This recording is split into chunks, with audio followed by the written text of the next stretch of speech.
Sensory bins provide a rich, tactile experience that can significantly benefit your child's development.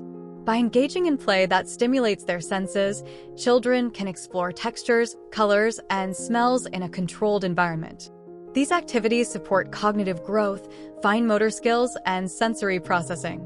Using safe, edible items like cooked pasta makes sensory bins an excellent option for even the youngest explorers. Let's dive into how to create and use sensory bins for your child's exploration and learning. Activity: sensory bins. Materials needed: a large, shallow container or bin. Safe, edible items for filling, such as cooked pasta, rice, or beans. Ensure items are age-appropriate and pose no choking hazard. Additional items for exploration and play, like measuring cups, spoons, or small toys. Steps for play. 1. Prepare the bin. Choose your base material, e.g., cooked pasta, and fill the container. If using pasta or rice, consider adding a little vegetable oil and food coloring for extra sensory appeal. 2. Introduce tools and toys. Place measuring cups, spoons, or safe, washable toys into the bin. These items encourage scooping, pouring, and imaginative play.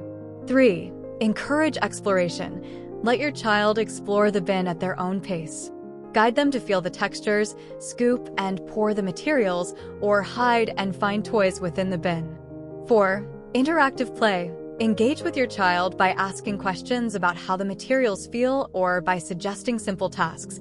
Can you fill the cup with pasta? Benefits: sensory development.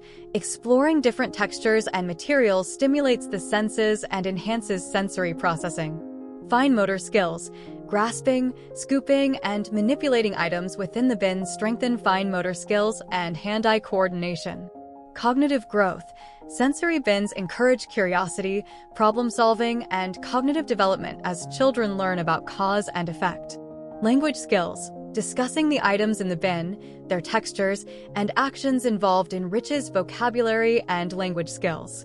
Tips for successful sensory play. Supervise playtime closely, especially with younger children, to ensure safety. Use a drop cloth or play in an area that's easy to clean for stress-free cleanup. Introduce new materials regularly to keep the sensory bin exciting and engaging. Encourage cleanup as part of the activity to teach responsibility and care for materials. Sensory bins are a wonderful tool for learning and exploration, offering endless possibilities for creative play. For more engaging activities and developmental insights, visit www.parentinggenie.com.au. Discover resources designed to nurture your child's growth and curiosity every step of the way.